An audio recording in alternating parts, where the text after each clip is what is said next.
शिवराय जिजाऊंना नमस्कार करून दौलतराव शिवाजी महाराजांना भेटायला जंगलात निघाले. हवेत एक कोलांटोडी घेत शिवबांनी तानाजीचा वार केला. तानाजीने तितक्याच चपळतेने शिवबांचा वार गळ्याजवळ झेलला. शिवबा प्रहार करत होते. तानाजी चपळतेने तलवारीवर झेलत होते. शिवबांच्या तलवारीचा एक प्रहार तानाजीने जाणून बुजून चुकवला आणि किंचित शरीर बाजूला केली. शिवबांची तलवार जमिनीवर दगडावर आदळली. दगड आणि तलवारीच्या घर्षणाचा आवाज झाला. त्या घर्षणातून ठिणग्या उडाल्या. शिवबांनी वळून तलवार फिरवली. इतक्यात तानाजीने प्रहार केला होता. शिवबांनी तो तलवारीवर झेलला होता. तानाजीने दोन्ही हातांनी एक तलवार पकडत संपूर्ण ताकदीनिशी प्रहार सुरू ठेवले होते. तानाजी शिवबाची तलवार सु आवाज करत आदळणारी तलवार त्यांच्या तलवारीत झेलत होती. शिवबांनी हातात तलवार दोन्ही हातांनी पकडली होती. तलवार एका हातात असतील तर आक्रमक झालेल्या तानाजीच्या 2-3 फटक्यात शिवबांची तलवार जमिनीवर पडली असती. काही वेळात तानाजीच्या तलवारीचा वेग मंदावला. मग शिवबांनी तलवार फिरवली आणि तलवारीचा एक फटका तानाजीने पकडलेल्या तलवारीच्या मुठीजवळ मारला. तानाजीच्या हाताला चांगलाच दणका बसला होता. तानाजीची मूठ सैल झाली. ती पुन्हा गट करणार इतक्यात शिवबांच्या तलवारीचा जोरदार प्रहार झाला. जमिनीवर तलवार पडली. जमलेल्या सगळ्या सवंगड्यांना टाळ्या पिटल्या. वा शिवबाराजे, कान्होजी जाधव म्हणाली. तानाजी दादा, खुराक अजून वाढवा. सहसत सूर्यजी मालुसरे म्हणाला. अरे ताना, तू काहीही कर, पण शिवबांना नाही हरवू शकत. आबाजी म्हणाला. नाही, आज तानाजींनी आम्हास हरवले असते. निराश झालेल्या तानाजीच्या कानावर शिवबांचे सकारात्मक शब्द पडले. तानाजीने वळून शिवबांकडे पाहिले. आम्ही हरण्याच्या अगदी जवळ पोहोचलो होतो, पण तानाजीने एक चूक केली. शिवबा म्हणाले. काय चूक शिवबाराजे? तानाजीने स्वतःच्या तलवारीवर नजर फिरवत विचारले. जसा संयम राखला होता तसंच अजून राखायला हवा होता. आम्ही संयम राखला म्हणून तुम्ही आक्रमक झालात, शक्ती घालवलीत. शेवटपर्यंत झुंजायचे असेल तर बुद्धी आणि शक्ती यांचा अचूक वापर करायचा असतो. ताना, आपल्या मुठीत तलवार नाही. तानाजी, स्वराज्याची जबाबदारी असणार आहे म्हणून आपल्या मुठीला खूप महत्त्व प्राप्त आहे. ती ढिली पडता कामा नये. शत्रू लढण्यासाठी पुन्हा संधी देत नाही. आपली तलवार जमिनीवर पडल्यास युद्धात आपली मान धडावेगळी होणार आहे इतके निश्चितच. पण जर आपण संयम ठेवला तर शत्रूची. शिवबा म्हणाले. तुमचे म्हणणे पटते आहे शिवबाराजे. मी संयम सोडायला नको होता. यापुढे कधीच ही चूक माझ्या हातून होणार नाही. स्वराज्यासाठी लढताना तर नाहीच नाही. तानाजी म्हणाला. एक गोष्ट नेहमी लक्षात असू द्या. शिवबासाठी तुम्ही तुमचे बलिदान दिल्याने कधीच स्वराज्य उभे राहणार नाही. आपला जीव देऊन नाही तर शत्रूचा जीव घेऊनच आपल्याला स्वराज्य निर्माण करायचे आहे, राजे म्हणाले. शिवबांच्या प्रेरणादायी शब्दांनी सगळ्यांची छाती उंचावली होती.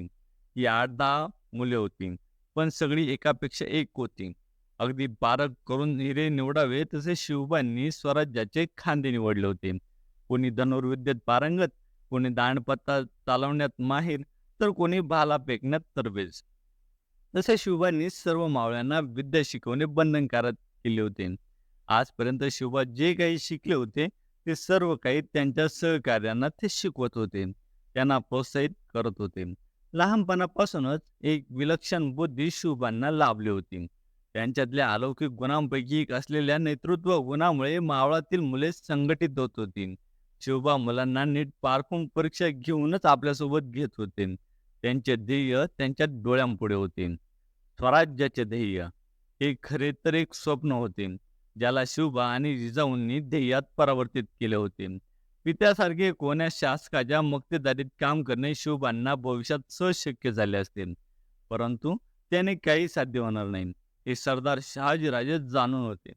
त्यांनी निजामशाहीची चाकरी केली होती आणि आदिलशाहीची सुद्धा. एक शासक एकमेकाला धर्मात जास्त महत्त्व देतात आणि याच जमिनीवर हजारो वर्षांपासून राहणाऱ्या लोकांना त्रास देतात. ही गोष्ट शहाजीराजांच्या सुद्धा जिव्हारी लागली होती. त्यांनी त्यांच्या मनाची घालमेल एकदा जिजाऊंना सांगितली होती आणि तेव्हापासूनच या स्वराज्याच्या स्वप्नाची सुरुवात झाली होती. शिवबा, मी तलवारबाजी शिकलो, भाला फेकणेही शिकलो, पण मला दांडपट्टा चालवणं का शिकवत नाही आहात? विश्वनाथजी म्हणाला. शिकवीन. आणि दांडपट्टा काय विश्वनाथजी? तुम्ही जी गोष्ट चालवू शकता ती तर आमच्यापैकी कोणीही इतकी उत्कृष्ट चालवू शकत नाही. ती गोष्ट म्हणजे कुंचला. तुम्ही छान चित्रे काढता." शोभा म्हणाली. विश्वराज एक उत्कृष्ट चित्रकार व मूर्तिकार होता. पित्याचा वारसा त्याच्या अंगगुणात उतरला होता. पण लढताना त्याच्या चित्रकलेचा काय लाभ होणार या प्रश्नाने सगळ्यांना विचार करण्यास भाग पाडले होते. स्वराज्यासाठी तो कुंचला कसा उपयोगात येईल? त्यापेक्षा दांडपाटा शिकलो तर 4 मुंडकी तरी उडवेन, विश्वनाथजी म्हणाला. अशी कोणतीही कला नाही विश्वनाथजी, जी स्वराज्याच्या उपयोगास येणार नाही. आपल्याला हव्या असलेल्या कलांची नीट पाहणी करून तुम्ही त्यांचे संपूर्ण चित्र रेखाटू शकता, नकाशे बनवू शकता आणि तुमच्या या कलेमुळे आपल्याला किल्ल्यांचे अचूक ज्ञान मिळेल. परिणामी आपण जेव्हा लढू तेव्हा आपल्या सैन्याची नासाडी होण्यापासून वाचवू शकतो. विश्वनाथ तू ढाल हो स्वराज्याची, तानाजी आनंदाने म्हणाले. नक्कीच, पण शत्रूच्या किल्ल्यात जाऊन किल्ल्याची जशीच्या तशी माहिती कशी मिळवायची? शिवा पुढे बोलणार इतक्यात त्या मोराच्या केकावण्याचा आवाज ऐकू आला. शिवबांनी डोळ्यांनीच साथीदारांना इशारा केला. सगळ्यांनी आपल्या तलवारी झुडपात लपवल्या आणि विटीदांडूचा खेळ खेळू लागले. शिवबाची नजर रस्त्याकडे लागली होती. तेव्हा त्यांना एक सशक्त मुलगा येताना दिसला. एका हातात मनगटापर्यंत 4 सुवर्णकरी घातले होते. नुकत्याच मिशा फुटल्या होत्या, परंतु त्यांना आकड्यात वळवले होते. अंगात काळी बंडी, गुडघ्यापर्यंत पांढरे मळकट धोतर होते. धोतरावर रक्ताचे डाग पसरले होते. कमरेत खंजीर खोल होता. त्याची नजर शिवबांना पाहून थांबली. नजर खिळून तो फक्त शिवबांना पाहत राहिला. शिवबांच्या चेहऱ्यावरील ती चंद्रकोरी टिळा, कपाळातून निघालेली लांब सडक नाक, डोळ्यावर जिरेटोप आणि त्यावर झुलणारी मोत्यांची माळ, डोळ्यांच्या खाली पटकन लक्ष वेधून घेणारी भेदक नजर, ओठांवर किंचित स्मित, पण त्या स्मित मागची गंभीरता अत्यंत विलक्षण व्यक्तिमत्व होते ते. आपण कोण? शिवबांनी विचारले. शिवबांच्या शब्दांनी दौलतराव वाहनावर आला. राजे, मी रामोशाचा दौलतराव. मी तुमच्या आणखी जवळ येऊ शकतो का? दौलतरावने विचारले. थांब, तुझ्या कमरेतला खंजीर तिथंच टाक, सूर्याजी कडाडला. सूर्याजीच्या चेहऱ्यावरून नजर काढत दौलतरावाने कमरेत अडकवलेला खंजीर तिथेच खाली टाकला आणि 4 पावले पुढे आला. हातातील सुवर्णकडे शिवबांना दाखवत दौलतराव म्हणाला, मी लांडग्याच्या 15 शेपट्या मासाहेबांना दाखवल्या आणि त्यांनी मला बक्षीस म्हणून हे 4 सुवर्णकडे आणि नाणे दिलीत. 15 शेपट्या? तुम्ही एकट्याने? शिवबांनी विचारले. होय, तसं शिकार करणे हे माझं आवडतं काम आहे. त्यात नवनवीन युक्त्यांनी सापळा रचून शिकार करण्यात खूप आनंद मिळतो. शिवाजी राजे एकटक दौलतरावकडे पाहत होते. राजे, दौलतराव पुटपुटला. तुम्ही इकडे कसे आलात? राजांनी विचारले. मासाहेबांनी मला तुम्हाला भेटायला सांगितले. स्वराज्य कार्यात दौलतरावाला सामावून घेण्याचा जिजाऊंचा इशारा शिवबांनी ओळखला होता. तुम्हाला कोणकोणती शस्त्रे चालवता येतात? शिवबांनी विचारले. भाला, खंजीर, तलवार, दांडपट्टा ही शस्त्रे चालवण्यात हात चांगला बसलाय राजे. या विद्यांमुळे आम्ही शिकारी या दुष्टशाही सैन्यापासून आमच्या वस्त्यांचे रक्षण करतो. राजे, तसं धनुष्याचा निशाणा सुद्धा उत्तम आहे, दौलतराव म्हणाला. छान, आणखी काय जमते? शिवबांनी विचारले. वेळी बदलतो, कधी जोगत्या तर कधी वासुदेव बनून गावागावात हिंडतो. का? त्यामुळे थोडंफार धान्य झोळीत पडतं, त्यावर घर चालतं आणि राजे अजून एक अशी कला आत्मसात केली आहे की जी कोणालाही सहजासहजी अवगत होणार नाही. म्हणजे मला तसा या कलेचा गर्व नाही, पण त्यामुळे मी शिकार छान करू शकतो याचा खूप आनंद आहे. कोणती कला? राजे, मी हुबेहूब नकला करू शकतो. सगळ्या पशुपक्ष्यांचे आवाज काढू शकतो. त्यामुळे शिकार करताना मला त्याचा लाभ होतो. वेगवेगळे आवाज काढून सावजाला निशाण्यासमोर आणतो आणि तीर सोडून त्याला आडवं पाडतो. शिवबांनी आवाक होऊन दौलतरावकडे पाहिले. म्हणजे तुम्ही मोठ्या चालाकीने शिकार करता, सावजाला विवश करता. उत्तम, अतिउत्तम. शिवबांच्या मस्तिष्कात आता विचार सुरू झाला होता. दौलतरावाने नकळत मोठी गोष्ट सांगत त्यांना शिकवली होती. बलाढ्यशाहीची शिकार करण्यासाठी दौलतरावसारखा शिकारी त्यांना यश मिळवून देईल किंवा यशाच्या अगदी जवळ नेऊन पोचलेले शिवबांच्या पूर्णतः लक्षात आले होते. काय झालं राजे? दौलतरावने विचारलं. काही नाही, तुमच्या कलेचं दर्शन घ्यावं म्हणतो. बघा की मग राजेन. थांबा, तुम्हा सगळ्या पशुपक्ष्यांचे आवाज काढून दाखवतो. असे म्हणत क्षणाचाही विलंब न करता दौलतरावांनी काही पशुपक्ष्यांचे हुबेहूब आवाज काढून दाखवले. अप्रतिम! शिवबा अचंबित झाले होते. नुसते शिवबाच नाही तर सगळे सवंगडी अवाक होऊन पाहत होते. राजे बारीक डोळे करत विचारातून बाहेर आले आणि एक भुवई हलकीशी उंचावून त्यांनी दौलतरावला विचारले, फक्त पशुपक्ष्यांचेच आवाज काढायला जमतात की नाही? नुसत्याच पशुपक्ष्यांचे नाही तर कोणत्याही स्त्री पुरुषाच्या आवाजाची नक्कल मी जशीच्या तशी करू शकतो. वा! अविश्वसनीय! अविश्वसनीय असलं तरी विश्वास ठेवा राजे.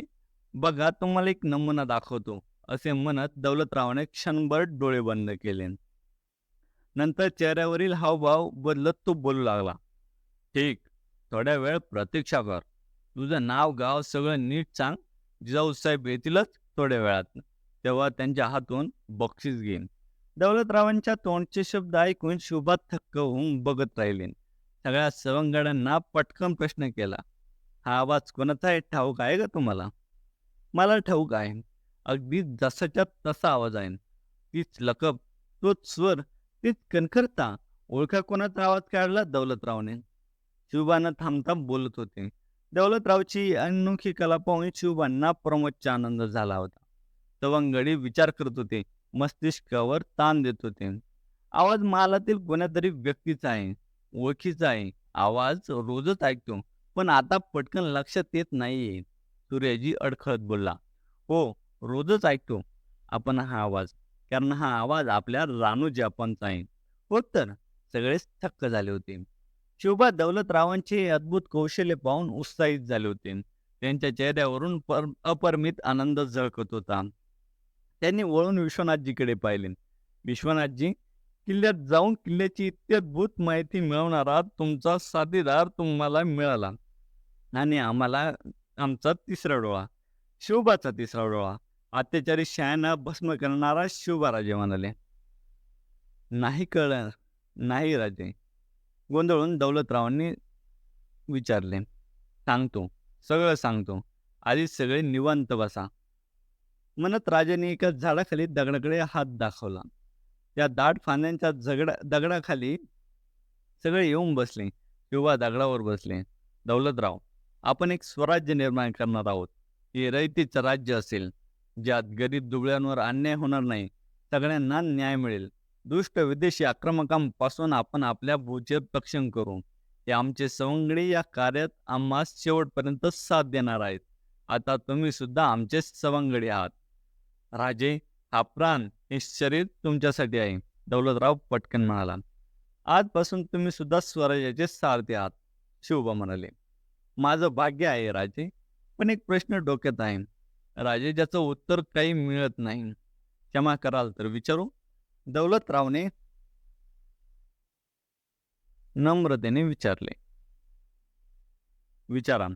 तुम्ही शहाजी राजांचे पुत्र, तरी तुम्ही सहकार्यांना तलवारींचे धडे असे जंगलात येऊन का देता? दौलतरावांच्या प्रश्नाने शिवबांची नजर पुन्हा दौलतरावांच्या चेहऱ्यावर स्थिरावली. दौलतरावांच्या प्रश्नांची गंभीरता कोणाच्याही लक्षात आली नव्हती, परंतु शिवाजी महाराजांच्या पटकन लक्षात आली होती. ते आणखी थक्क झाले होते. दौलतरावांच्या अंगगुणांचा परिचय आधी शिवबांना आला होता, आता तर त्याच्या तीव्र बुद्धीच्या अचूकतेचे दर्शन घडले होते. इतकी बारीक दृष्टी कशी? शिवबा शस्त्र शिकवत असल्याचे तर दौलतरावांनी पाहिले नव्हते. मग दौलतरावला कसे कळे इथे शस्त्रांचे धडे गिरवले जातात? आधी आम्हास उत्तर द्या. तुम्ही कसे ओळखले इथे शस्त्राभ्यास सुरू होतो? मी रानात आलो तेव्हा मला तलवारीच्या घर्षणाचा आवाज ऐकू येत होता. मी ते पोहोचण्याच्या थोडा वेळ आधीच तो बंद झाला. त्यापूर्वी मोराच्या केकारण्याचा आवाज मी ऐकला होता. तो तुमच्यासाठी कुणीतरी दिलेला इशारा होता. इथं जवळ पोचलो तर तुम्ही विटी दांडू खेळत होते. मग माझी नजर त्या झुडपाच्या खोडजवळ गेली. तिथे मला तलवारीची मूठ दिसली. दौलतरावानेच सांगितले. सगळ्यांच्या माना झुडपाच्या दिशेने वळल्या. खरोखर तिथे लपवलेल्या तलवारीची मूठ दिसत होती. पण तुम्ही आलात तेव्हा तर फक्त आमच्याकडे पाहत होतात, शिवबांनी विचारले. हो, पण मस्तिष्काच्या एका कोपऱ्यात ते विश्लेषण सुरू होते. तुमची बुद्धिमत्ता सामान्य नाही दौलतराव. तुम्हाला कल्पना नाही तुम्ही किती धनी माणूस आहात. शिवबाराजे दगडावरून उठून दौलतराव जवळ आले होते. शिवबाराजे उठताच सगळे सवंगडी उभे राहिले होते. राजांनी दौलतरावच्या खांद्यावर हात ठेवला. शिवबाराजे काही बोलणार इतक्यात तानाजी म्हणाला, दौलतराव, तुला कसं माहिती हा मोराच्या केकार नावाचा आवाज ही राजांसाठी सूचना होती. शिवबांनी सुद्धा तानाजीच्या प्रश्नावर मान हलवून उत्तर दिला. शिवबांना मिळणारी सूचना दौलतरावाने हिरणे ही बाब सगळ्यांना अचंबित करणारी होती. कारण त्यांच्यामध्ये इतक्या दाट वृक्षावर अशा ठिकाणी तो मुलगा बसला होता की सहजासहजी तरी कोणाच्या दृष्टीस पडणार नाही. आणि दौलतरावाने तर त्या वृक्षाकडे पाहिले सुद्धा नव्हते. मग दौलतरावाने इतक्या ठामपणे कसे सांगितले? सोपं आहे राजे. या ऋतूमध्ये मोर केकारावत नाहीत. जर मोर केकारावत नाहीत तर हा आवाज कुणीतरी सूचनेसाठी सावध करण्यासाठी काढला असेल.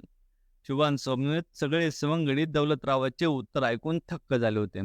शिवबांनी आनंदाने दौलतरावाकडे पाहिले. अभिमान आहे. आम्ही दौलतराव तुमचे मित्र असल्याचा दावा तुमच्या अलौकिक बुद्धिमत चातुर्याचे आम्ही मुरीद झालो आहोत दौलतराव. म्हणत शिवबांनी दौलतरावला मिठी मारली. थोड्याच वेळात ही सर्व मंडळी महालात गेली. तू खरोखर एक अलौकिक शक्तीचा धनी आहेस दौलतराव. दौलतरावने जिजाऊ साहेबांना झुकून चरणस्पर्श केला होता. त्याची वाकलेली मान सरळ होत असताना जिजाऊ साहेब त्याला म्हणाल्या. नीट करत दौलतरावने 2 पावले मागे गेला होता. तो काहीसा अवघडल्यासारखा उभा होता. ते आता त्याच्या अंगावर स्वच्छ बंडी होती. शुभ्र नवेकर धोतर त्याने कमरवले चढवले होते. डोक्यावर पिवळे पागोटे होते. हे सगळे त्याला शिवबांनी भेट दिले होते. तो त्याचा नवीन पेहराव घालून आला होता. शिवबा सुद्धा सोबत होते. तानाजी, सूर्याजी ही सोबत होते. जिजाऊ साहेब झोपाळ्यावर बसल्या होत्या. शिवबांचे जिजाऊंना दौलतरावच्या चातुर्याबद्दल सांगून झाले होते. मग काय ठरवले दौलतराव? स्वराज्यासाठी काम करणार ना? होय मासाहेब. छान. तुझ्यासारख्या नव्या पिढीतला चाणक्य शिवबासोबत असेल तर तुम्ही प्रत्येक युद्धात विजय मिळवाल. पण एक काय मातोश्री? शिवबांनी विचारले. युद्धापेक्षा युद्धाचे नियोजन तितके महत्त्वाचे असते. युद्धात तलवार योग्य वेळी गाजवली तरच परिणाम चांगला होतो. पण ती योग्य वेळ कशी ओळखायची आणि युद्ध सुरू असताना योग्य वेळेची वाट पाहत राहायची? सूर्यजीने विचारले. योग्य वेळेची वाट कशाला पाहिजे सूर्यजी? ती वेळ निर्माण करायची. जिजाऊ सांगत होत्या. कशी? सूर्यजीने पुन्हा विचारले. सापळा रचून सावध गारद करायचा. दौलतरावने पटकन म्हणाला. शिवबांनी दौलतरावकडे पाहिले. दौलतरावकडून याच उत्तराची त्यांना अपेक्षा होती. अगदी बरोबर दौलतराव, आणि ही तुझी जबाबदारी. जिजाऊ म्हणाल्या. माझी? होय, तुमची दौलतराव. मातोश्रींचं म्हणणे स्पष्ट आहे की तुम्ही शत्रूच्या गोटात जाऊन त्यांची संपूर्ण माहिती आमच्यापर्यंत आणावी. शत्रूचा तुमच्यावर विश्वास बसेल असे कार्य तुम्ही करावे. वेळ पडली तर आमच्या विरुद्ध लढावे. स्वराज्याविरुद्ध लढावे. तुमच्या विरुद्ध राज्ये? अहो, जिवंतपणे प्राण जाईल माझा. नाही. बार नीट समजून घ्या. आणि सर्वप्रथम तुम्हाला या भावनांवर विजय मिळवावा लागेल. शिवाजीराजे म्हणाले. मासाहेब, राजे काय बोलत आहेत? दौलतराव किविलवाणा होऊन पुढे झाला. शिवबांचे म्हणणे स्पष्ट सांगते. दौलतराव, तो हेर खाते सांभाळावे. दौलतराव सुरुवातीला सुन्न झाला होता. पण त्याच्यावर इतकी मोठी आणि विश्वासार्ह जबाबदारी टाकली गेल्याने त्याला संतुष्टी सुद्धा आली होती. मीठ करत तो जिजाऊ साहेब आणि शिवबांकडे सतत पाहत होता. दौलतराव, काय झाले? ही जबाबदारी मंजूर आहे ना? होय राजे, आणि ना मंजूर तरी का करेल? शिवबा, कान्होजी येथे 2 दिवसात कर्नाटकमधून येतील. त्यांच्या आणि दौलतरावाची भेट घालून द्या. जिजाऊ म्हणाल्या. कान्होजी जेथे? प्रश्नार्थक स्वरात दौलतराव फुटफुटला. आबासाहेबांचे विश्वासू सरदार आहेत ते. तसेच गनिमी काव्याचे उत्तम जाणकारही आहेत. त्यांचे मार्गदर्शन मिळाल्यावर तुझ्या बुद्धिमत्तेला अजून चालना मिळेल दौलतराव. तुझ्या कौशल्याचा योग्य वापर कसा करावा हे तुला नीट कळेल. समजावत जिजाऊ साहेब म्हणाल्या. नक्कीच, मी आतुर आहे त्यांना भेटण्यासाठी. आनंदाने दौलतराव म्हणाला. दौलतराव आता शिवबाराजांकडे वळला आणि म्हणाला. राजे, आता रजा द्यावी. शिवबांनी मानेने होकार दिला. दौलतरावाने पुढे होत जिजाऊ साहेबांना लावून नमस्कार केला आणि 2 पावले मागे वळून निघाला. जिजाऊसाहेब त्यांच्याकडे पाहतच होत्या. तो गेल्यावर त्यांनी शुभांकडे पाहिले आणि त्या म्हणाल्या, "ईश्वराने तुमच्या मदतीला महान आत्म्यास पाठवले आहे शुभा. ही गोष्ट कायम लक्षात ठेवा." शुभा राजांनी जिजाऊसाहेबांच्या बोलण्याला मान हलवून समर्थन केले. पुढच्या व्हिडिओमध्ये कान्होजी जयदेव व दौलतराव यांचा परिचय कसा झाला व कान्होजी जयदेव कोण होते याची सविस्तर चर्चा केली जाईल. व्हिडिओ आवडला असेल तर लाईक करा, चॅनलला सबस्क्राईब नक्की करा. धन्यवाद.